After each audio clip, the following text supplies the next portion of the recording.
अगर सिंधु सरिता कयस्ती तो समझे,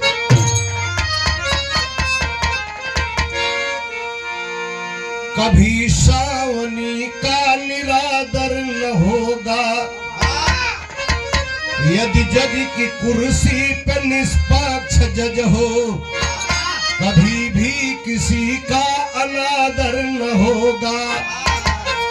माली का दिल टूट जाता है उस दम, हंसे फूल उसकी अगर बेबसी पर। सदा एक माँ मौत को मांगती है, अगर पुत्र खंजर चुभा दे खुशी पर।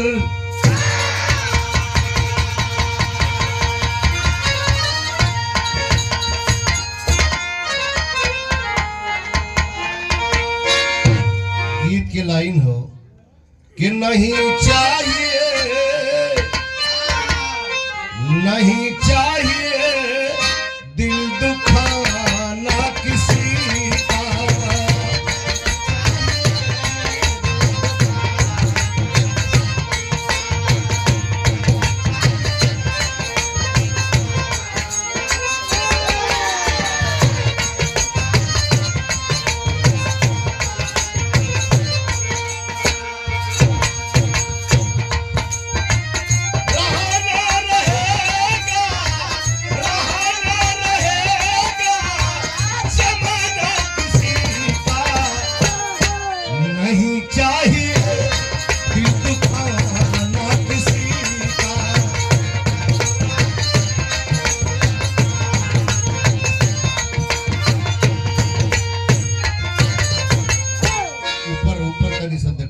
लंबा न हो।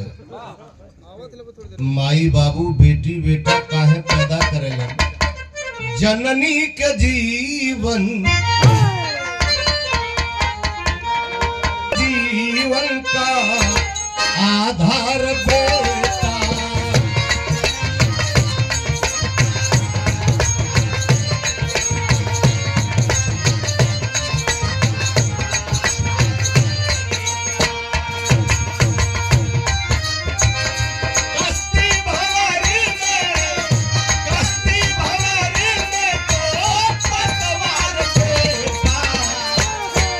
जननी के जीवन का आधार बेटा।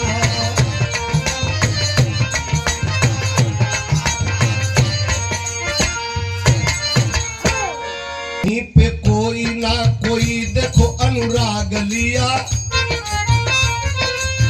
भला एक माँ से बढ़ के कौन यहाँ त्याग किया।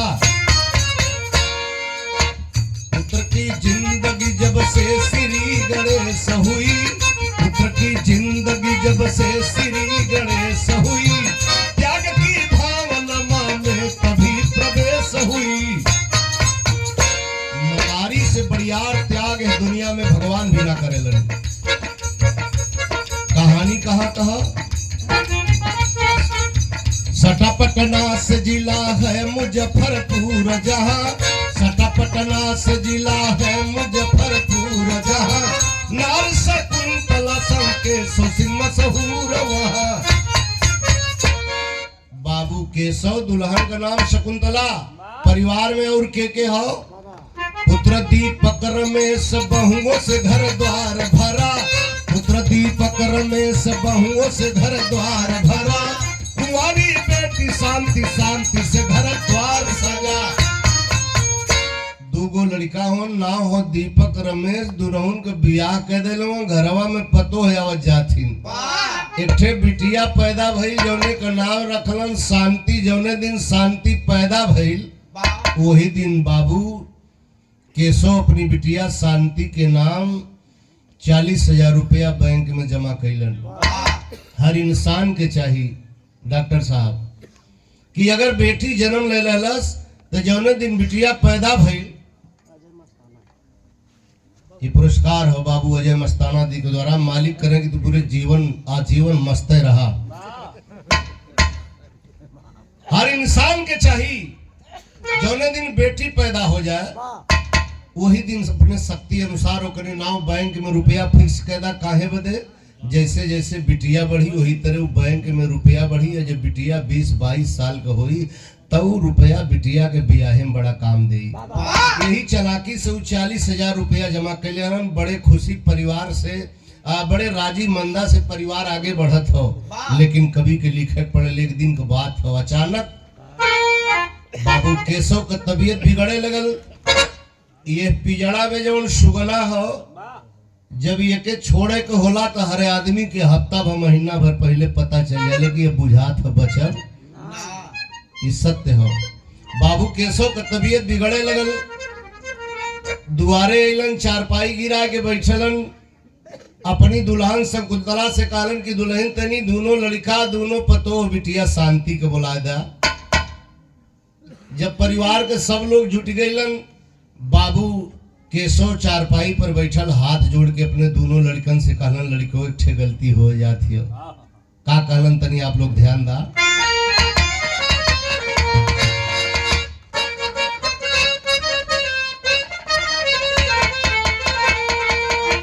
कहलन कि ये बेटा सब कुछ जात है छोड़ के, ये बेटा सब कुछ जात है छोड़ के, हाथ जोड़ के।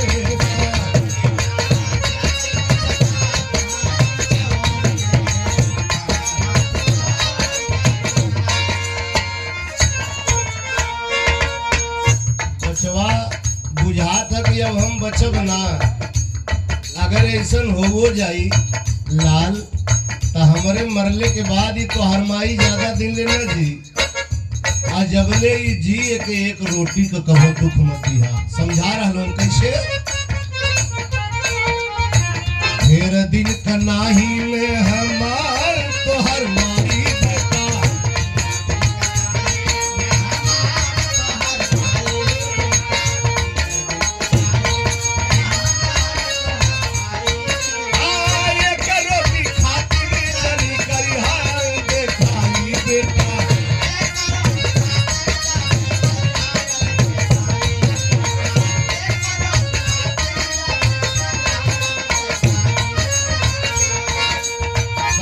बचवा हमरे मरले के बाद तोहार माई ज्यादा दिन ले जीना, और जबले जी लाल के एक रोटी का दुख मत दिया। और हो सकी तो दोनों भाई एक काम और करिया का, अरे रखिया कुल परिवार के बटोर के, रखिया कुल परिवार के बटोर के, हाथ जोड़ के।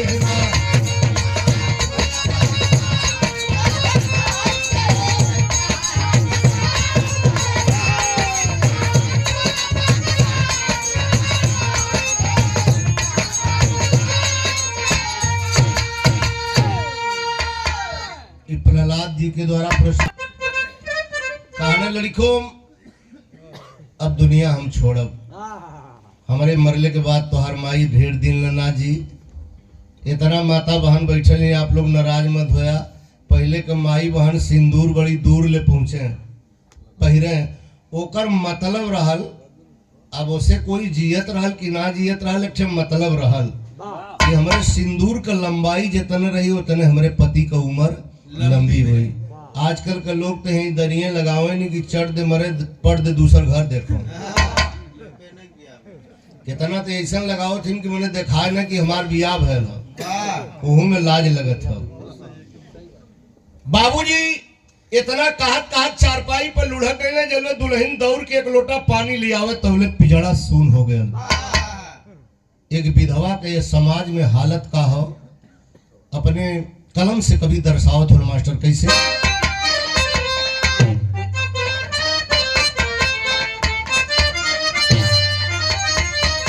अरे जे कर हो सिंदूर, अरे जे कर हो सिंदूर उजरी गई, अरे जे कर हो सिंदूर उजरी गई। अब वो जब जब विधवा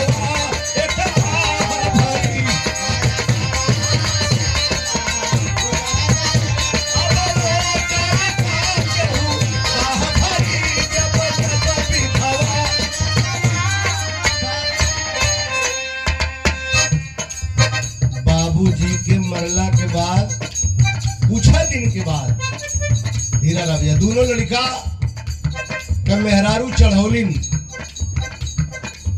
बाबूजी मर गईलन, झटका से बुढ़ियो मर जाई,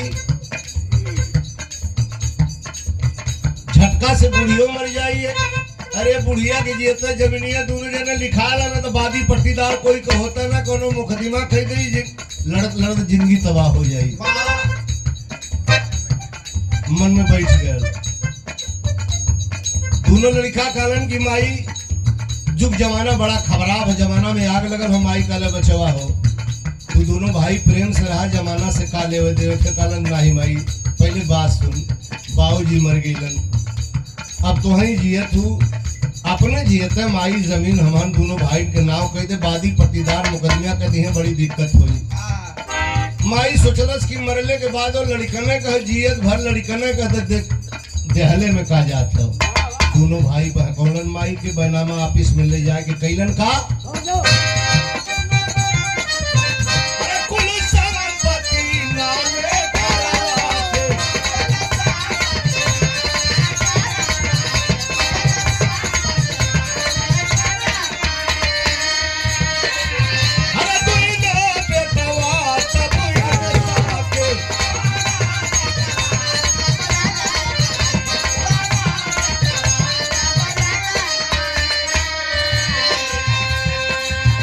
माई के बांका के ले गईलन, जमीन अपने नाम रजिस्ट्री कैलन और महीना भर बड़ा सेवा कैलन। जब महीना से ऊपर हो लगल तब माई का हाल कहा माई खैल सकी,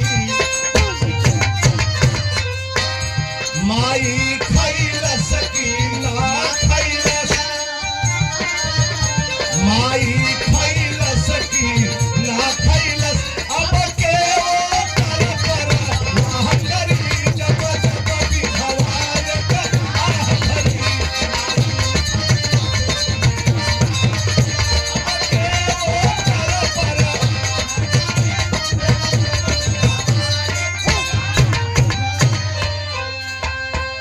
एक बजे ले बिना दतुअन पानी कर रह जाए।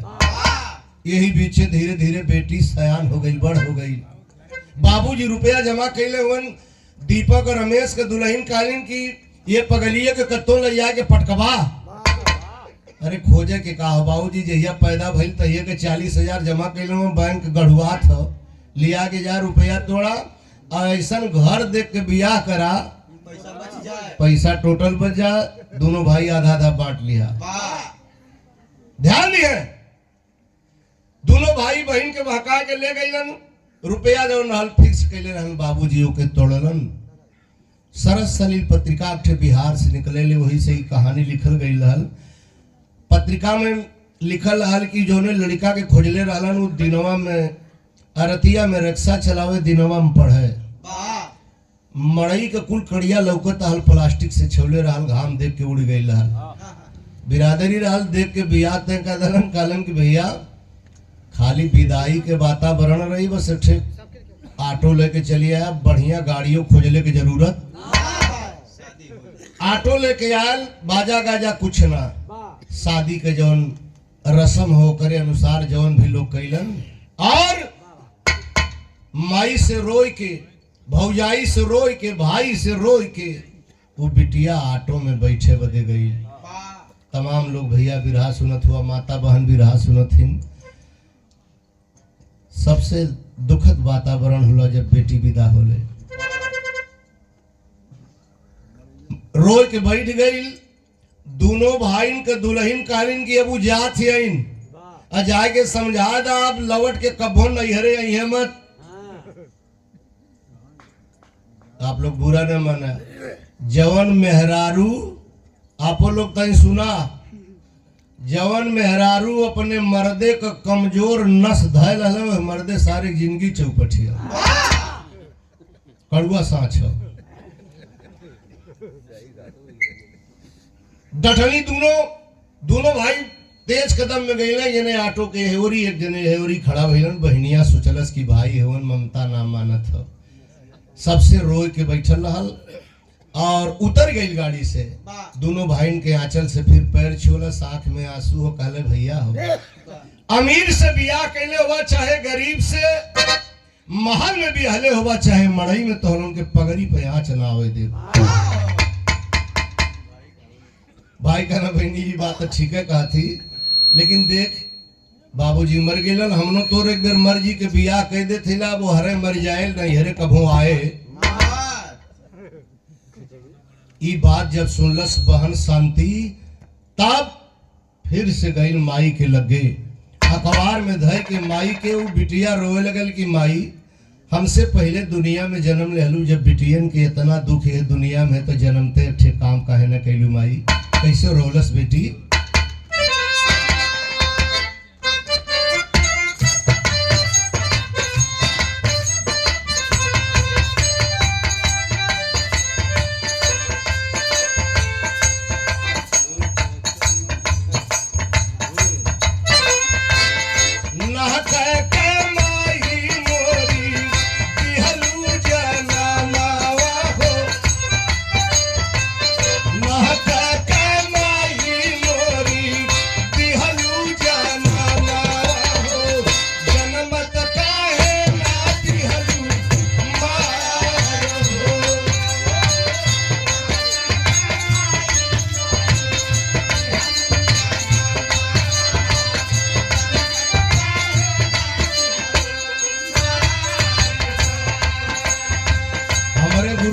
रामदेव जी का है, मिले धन ज्यादा तो भी कम ही नजर आता है, बेटी वो धन है जिसे कोई ना रख पाता है। लेकिन अंततः गतो भयल का बिटिया बेचारी पराए का धना, बिटिया बेचारी पराए का धना हो, चली गईली अपनी सासू।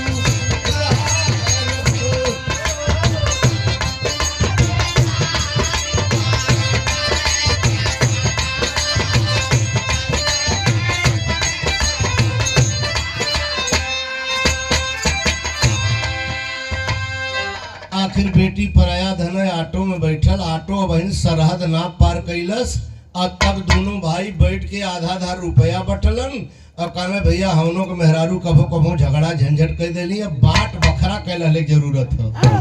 दोनों भाई बंटवारा कैलन, माई के करे में खाई एकर बंटवारा। दोनों लड़का माई से कहलन ए माई, अरे हमहू तोर बेटवा, इहो तोर बेटवा, वो तोर पतो, वो तोर पतो, दिनवा घूम के जहर मर्जी हो जय बेर हो इच्छा तय बेर खाओ।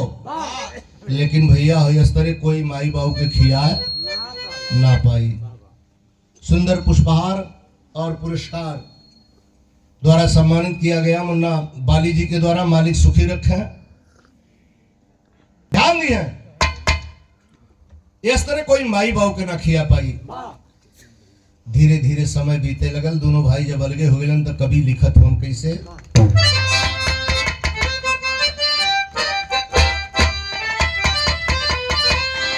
कि जहिया घर द्वार बाटल, जहिया घर द्वार बाटल, जहिया परल बाटल,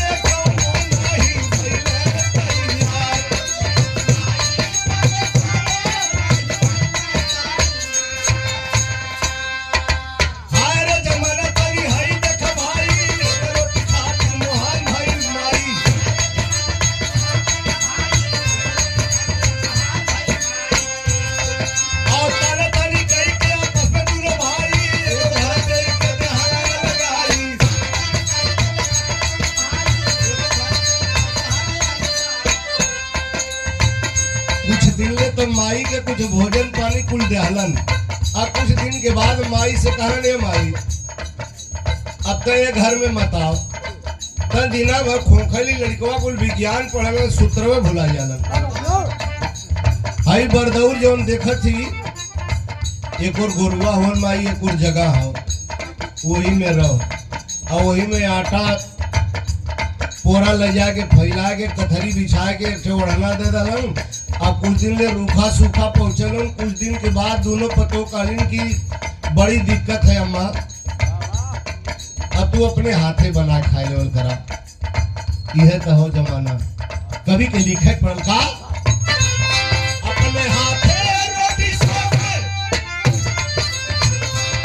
अपने हाथे रोटी सेके, जकरा कोई कोई को बहुआ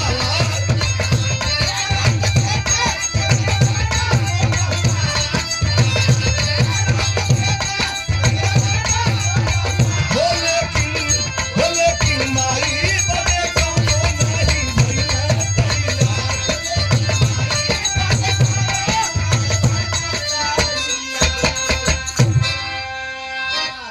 माई के अलगे कह दलन। और जौनो भूसी मेरे के आटा देत रहलन वो बंद कह दलन। बीबस मतारी गांव में घूम के चौका बर्तन करे लगल। गांव वाले जब उबिया गेलन कहलन कि अरे बुढ़िया करे तोरे दू ठे लड़का दू ठे पतोह कोठी कटरा जमीन जायदाद तोर आदत खराब है। लड़कवा कुल बतावेलन के माई के सुने वाला हो कितना सत्य मतारी बोले। खबरदार बुढ़िया अगर कल से गांव में चौका बर्तन कैली जो अपने घरे माई बरदौरी में आके बैठल हो, नींद ना आवत हो। सामने वाली कोठरी में दीपक रमेश आमने सामने कोठरी में हुन। दीपक अपनी दुल्हन से रात में बतियावत हो कि देख लड़का बड़ हो गईलन, खर्चा बढ़त हो, इन्हन के साथे तक खेती बाड़ी कर सकैली, अब हम बिहान बम्बई जाब। माई सुनत हो बारे माई उठ के बैठ गई। लड़का बम्बई जाई न गाय लगत है न भैंस लगत है। जब लोग कमाए जालन तो दही खा के जालन तो यात्रा शुभ हो जाले। हमार बेटवा का खा के जाई। सूर्य महाराज ना निकलल होन तोले माई एक ठे बड़ा कटुटहा कटोरा कुल दे ललन।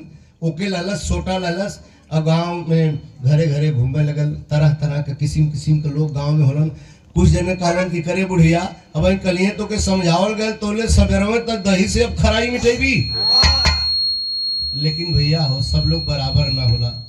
एक दुल्हन नदिया लेके आइल और माई को कटोरा दही से लबालब भर देलस। माई कटोरिया के दही लेके लौटल हो। लड़का को लठले होन कि माई घर में तनाई भी बरदौरिये में रहबी। आज जब लड़का बाहरे भीतर होए लगल तो माई बरदौरी में से समझ गई कि बुझा था बेटा आप तैयार हो गए हो।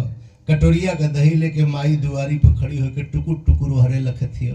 एक बार दीपक आयल जब माई के दुआरी पर देखलत सन न दे लौटल। जाए के अपनी दुल्हन से कहलस कि करे दुआरिया पर माई खड़ी है तनी भेंट कैलो। कहलस कि कहो पागल हुआ का तुम, पढ़ल लिखल तोहार डाढ़ हो, तोके कुछ पूर्व पश्चिम था हो। कहले अरे तो कहत का ही। कहले हम ठीक कहा थेला कोहो विधवा हो, अजात हुआ कमाए आगे पड़ जाई। गाड़ी तो छुटबे करी नौकरियों चकरी ना मिली। खबरदार अगर बुढ़िया से मिले गईला तो हमसे बुरा क्यों होना।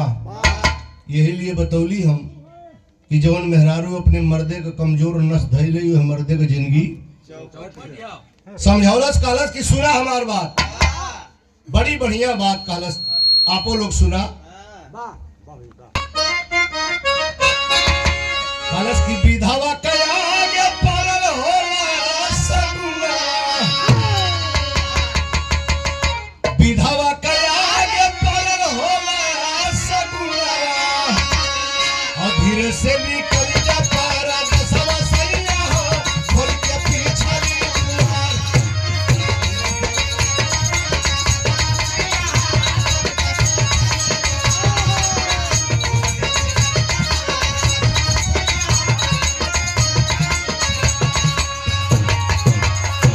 खोलत हिला टैची में कपड़ा हो खाना रख देली। अजा खिड़कियां खोल के ढकेल के बंद कर दलस। बलेसर दादा ठे गीत गाँव भाई से सुअर हर जाई जितने घूमी उतने मोटाई। पहले का मनसेधु कमाए जाए तो खानदान के मेहरारू मोतीगंज ले पहुंचावे। सब लोग लवट आवे लेकिन जेकर मरद कमाए जाओ बेचारी तबले बैठ के ताके जबले पर्दे को परछाई लौके। आजकल का तो कुल सोचत इनके कैसो जाता है चल के सराय में रानी सराय में चाट काटी। बड़ी बेल ले माई कटोरिया लेके खड़ी हो। जब मतारी जान गई कि लगत है लड़का बाहरे, अरे परदेश खिड़की से चली गल, कहाँ पी गया हथवा कटोरिया भुइया गिर गई। माई कटोरिया उठाए के आंचल से आंस पोछत बरदौर की ओर चलल हो। कभी तो लिखे पड़ल कि मांग के पड़ोसवा से दाही महतारिया और खारी खारी जो हदराई गई दुआरिया।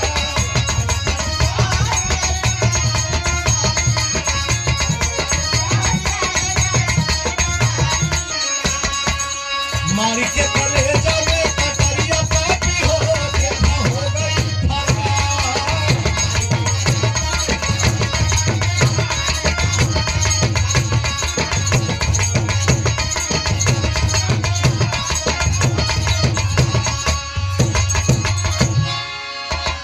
अब माई जब बरदौरी में आई सोचलस कि गौए तो सहारा रहल। अब गौए जब चूल बासन ना करे दे, अब गांव में रहल ठीक नहीं हो। माई के का मालूम कि 12 बजे तो कि 1 बजे तो कि 4 बजे तक माई सोचलस कि भिनसारा हो गया। फटही लुगरी से तन ढकले मतारी और एक ठे लुगरी ओढ़लस, एक हाथे में सोटा एक हाथे में कटोरा लेके माई गांव छोड़ देलस। इतना भाई बैठल हुआ, माता बहन बैठे इन बोला जौने गांव से अठे मतारी इस तरह रूट के चल जाई वह गांव के सीधे सीध गर्ते में जाए खे, वो गांव कभी उन्नत ना कर पाई। माई गांव छोड़ देलस, पहुंचल कहा कभी लिखत हुअन उम्र बढ़े तो भूख बढ़े और भूख बढ़े तो शर्म टूटे।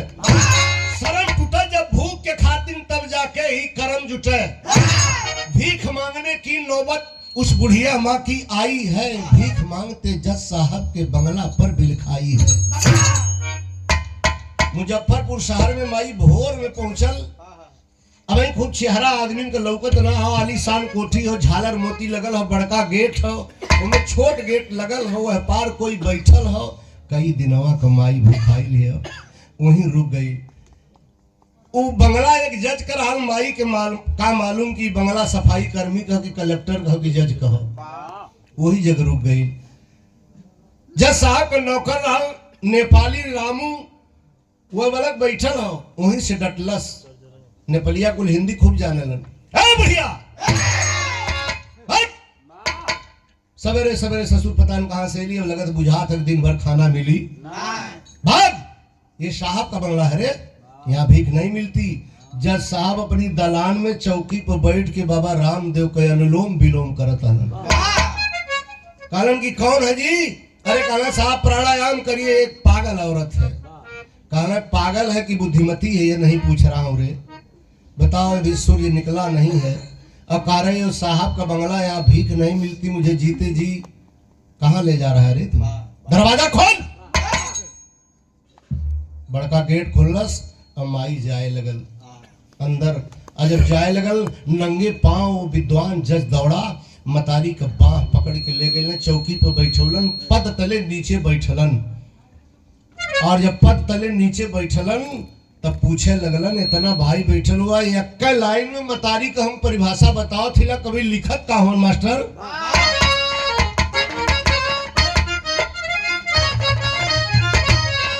मगर हो बूझे वाला ना कोई, मगर हो बूझे वाला ना कोई, माई के छुले माहुर अमृत होई खाला। माई के छुले माहुर अमृत हो जाला, मगर हो बूझे वाला ना कोई। जज साहब जमीन पर बैठे हुए, जब माई के चेहरा देखलन तो समझ गेलन कि भीखमंगी नहीं हो बुढ़िया माई, ये कोनो कारण से भीख मांगत है। जज साहब पूछलन माई तू भिखारी ना हो, भिखारी ना हो तू, कोनो कारण से भीख मांगत हूँ? हमें बता सकलू माई कहे भीख मांगत हूँ? रोए लगल माई, कहलस की बचवा लाल यह तो दुनिया में के ना पूछलस, तोहर अंदाज सही है बेटवा, भिखारी ना हिला भीख मंगले के कुछ कारण है। रोई के माई जज से बतावे लगल। का बतौले मास्टर?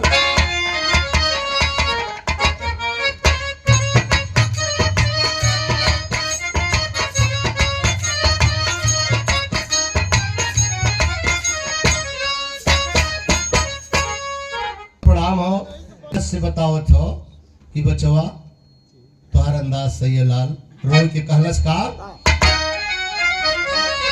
कि सुखवा का देइयो के सगरी दुनियावा हो, सगरी दुनियावा लिखले की धाता जे के दुख हो।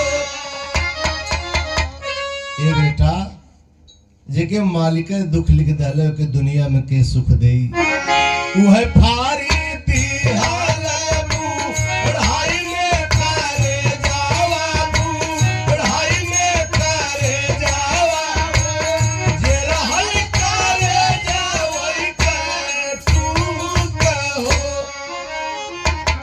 दू ठे करेजा के टुकड़ा हुआ लाल आज उन्होंने के चलते ही दिन दिखत हिला। अब ऐसे ढेर कुछ मत पूछा बचवा कई दिन का भूखाल हिला लाल एगो काम कह देता घरवा में बचल होई कुछ बासी रोटिया हो कुछ जूठी रोटिया हो दे देतानी चाई लई भूख हो।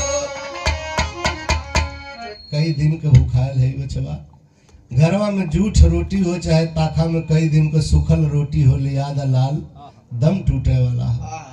विद्वान जज दौड़ा अपने कोट से 100 रुपया की नोट निकाल के डांट के रामू नेपाली को दिया, बोला 10 मिनट के अंदर कहीं से नाश्ता लेके आओ और ना मां अगर मेरे चौखट पे मर गई तो मुझे जीते जी नरक होगा। पैसा लेके दौड़ा, नाश्ता लेके आए, अपने हाथ से जज साहब खिलाए। इतना भैया लोग बैठल हुआ अगर कई दिन का भूखायल आदमी अचानक भर पेट भोजन पा जाई तो के बेहोशी आ जाई। माई के बेहोशी आई, चौकी पर लुढ़के लगल, हाथे से कपार उनकर पकड़ के ओढ़ोलन, अपन साल ओढ़ोलन और नहाए के पूजा पर बैठ गईलन। कुछ देर के बाद माई के जब होश भैल उठल, अपन फटही लुगरी लपेट के काखी में दबले, सोटा कटोरा लेके जाए लगल। गाय के सेवा करत हल रामू नेपाली नजर पड़ गई। बहुत बढ़ियार आदमी आवे अगर जज पूजा पर बैठल है तो नेपाली कबो डिस्टर्ब ना करे। लेकिन जब माई जाए लगल बाल्टी फेंक के दौड़ल, साहब साहब माँ जा रही है। पूजा छोड़ के दौड़ना चाहिए, इससे बड़ी पूजा उ ससुर है धूप अगरबत्ती, इससे बड़ी पूजा ना दौड़लन। मतारी के आगे खड़ा भइलन, जज हाथ जोड़लन, कहलन माई तू तो अपन कहानी हमें बता दलू ना, हमार कहानी माई तू ना जानत हूँ। हमरो जन्म दे के माई मर गई। माई हमें देखले रहल कि ना देखले रहल, लेकिन हम अपनी माई के देख ना पौली। अगर ये उम्र में विधाता अच्छे धर्म का मतारी भेज दलन, माई हमारे चौखट से बाहर मत जा, तो के कोनो दुख ना दे। दया आ गई, माँ लौट गई, रहने लगी वहीं। अदालत से शाम को आते माँ के पास बैठ के तरह तरह की बात करते। एक दिन पूछलन कि माई तोहरे दूठे लड़का हो, तोरे बड़ी जमीन जायदाद रहा, लड़कवा तोहार लिखा ललन बतावेलू। माई सोचलस की लगत है जितने में घरा बनवले हो इतने जमीन करे हो। बचवा तब को बिस्सा ना बचल, लाल नहीं तहुक दे दी, जमीन ना चाहिए माई। अच्छा यही सादा कागज पे माई अंगूठा लगा देबू। माई सोचलस कि अब लिखल कागज पे लगवावे चाहे सादा पे जमीनिया, तो लड़कवा लिखा ले लो, नहीं लेबे का करी, लगा दे बेटा। सादा कागज पे जज साहब माई से अंगूठा लगवलन और उनके दोनों लड़का दीपक और रमेश पर 2 मुकदमा ठोकलन, एक ठो 420 का, एक ठे अबला के दर दर सतावे के। आप लोग बतावा जौने मुकदमा का पैरवी खुद जज करत हो, मुकदमा ससुर कई दिन चली, तुरंत फाइनल नोटिस पहुंचल, दीवार पे कर्मचारी चस्पा करत हो। दीपक रमेश के दुल्हन अपने लड़कन के बुलाओ थी, अरे पिंटू तनी आओ तरे देख दिवलिया पे का चफनावत है, देख प्रधान के घर आधार कार्ड नान बनी। वो लड़का कुल पढ़ के बतौलन कि माई आधार कार्ड ना, चाचा पापा का सुधार कार्ड हो। केहू मुकदमा कैले आज बयान फैसला तारीख हो, अनाई घरवा दुअरवा नीलाम हुई। फोन के जमाना, फोन भैल, जहाजी से भाग के ससुर लोग गईले अदालत में। जब अदालत में गईलन, जज साहब बैठल होन, सामने बुढ़िया माई एक तरफ कटघड़ा में बाम, और जब अर्दली पुकार कैले तो दीपक रमेश अंदर गईलन। जब अंदर गईलन तो सामने मतारी खड़ी हो, माई कोर चेहरा कैसे मिलावे। मूर्छित हुआ अंगूठा से धरती। जज साहब पूछ रहे हैं लड़के, लड़के ऊपर देखो, सामने जो बुढ़िया माँ खड़ी है पहचानते हो? ना बोलन, नहीं पहचानते हो, कोई बात नहीं, 2 मुकदमा है। एक 420 का माँ जीवित है, जमीन अपने नाम करा लिए, और दूसरा एक अबला को दर दर सताने का। ज्यादा नहीं, ज्यादा नहीं, 5 लाख रुपया जुर्माना, 5 साल जेल।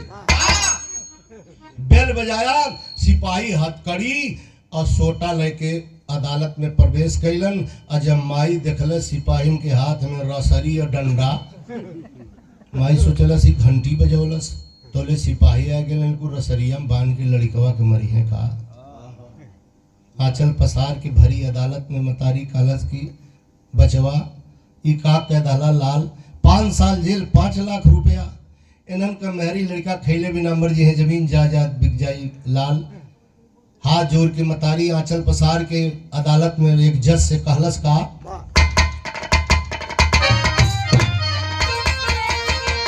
अरे जज के त्योहार जाबा, अरे जज के त्योहार जाबा, देखली माई बुढ़िया भैया,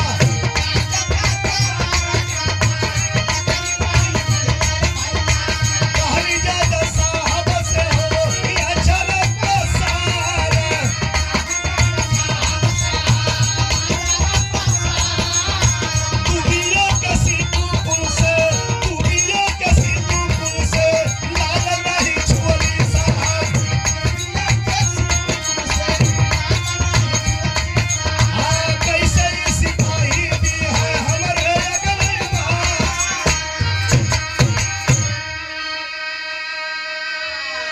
अरे बेटा जज ही का कह दला, अपने लड़कन के अपनी पूरी जिंदगी में दूबी के सिटकुन से ना मरली, आई इतना मोट रसरी डंडा लेके नंगे काहे बोलोले हुआ, भगा दे लोग के।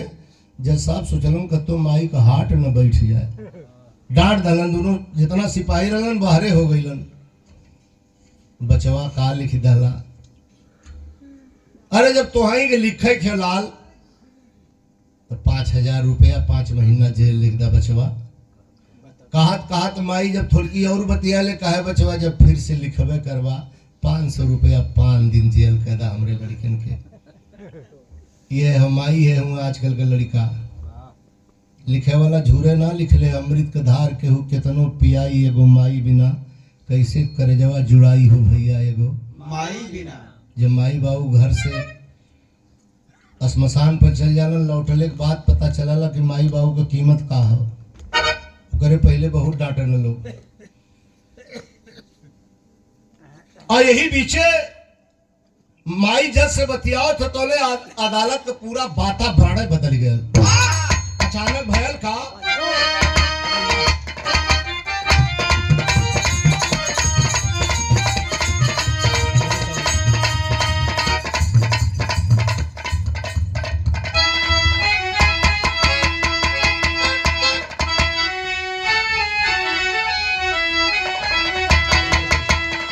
जायद अच्छा। और तबले अदालत में ये कह रहा जल भवनिया,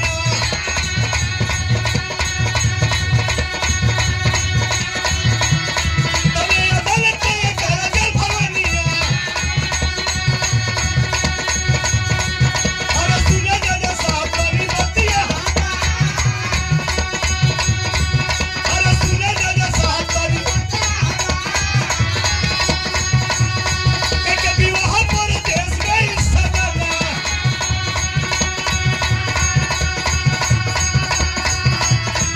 अरे माई दूरा बतिया के सुनी समझना।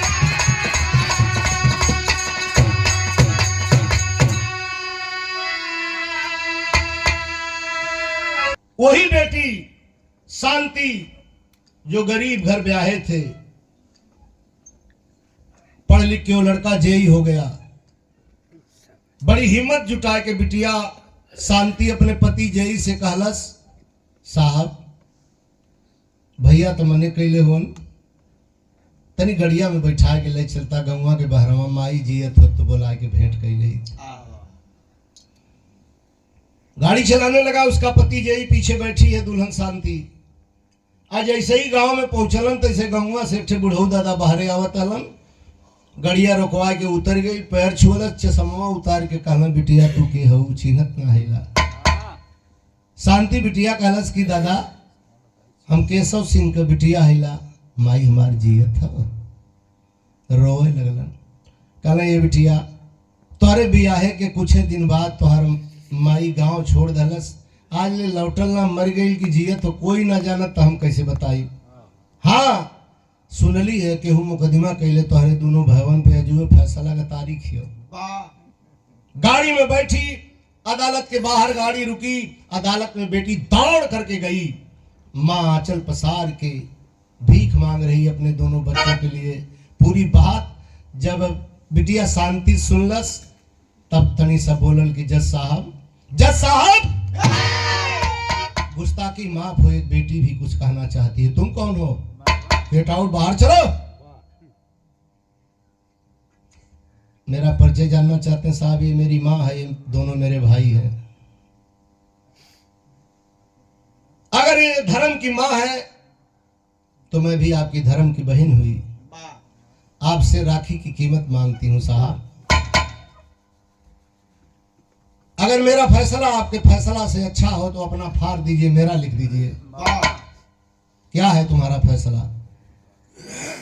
शांति बिटिया बतौलो कि माई जोन चाहत है वह हम चाहते हैं साहब, हमारे दोनों भाई इनके बाई इज्जत छोड़ दा।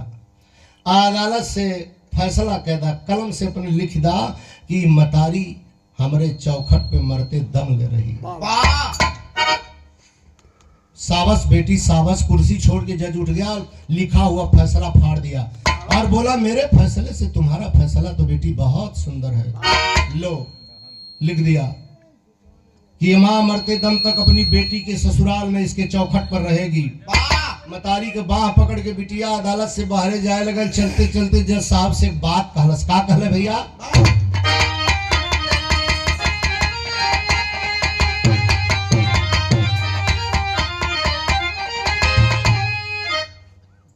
चाहती हो जज साहब से कहा थी हो? का कहलस?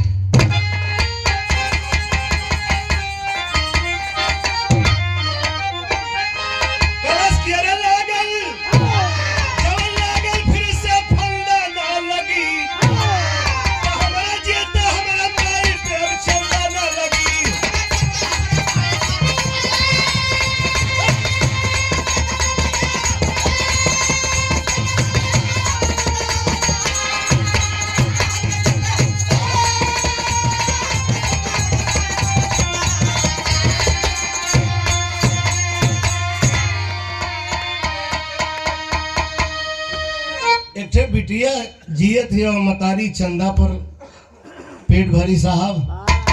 बाहर हो गई, गाड़ी खोलस, माई धिया पीछे बैठली। जे साहब उनकर पति गाड़ी चलावे लगलन, दोनों भाई पीछे पीछे दौड़ल जात हुन। माई का मनवा तबो ना मानत, गड़िया में से मुड़िया घुमा के देख रहा हो, लेकिन गाड़ी फिल्मी अंदाज में बड़ी दूर निकल गई। कभी के लिखे पड़ल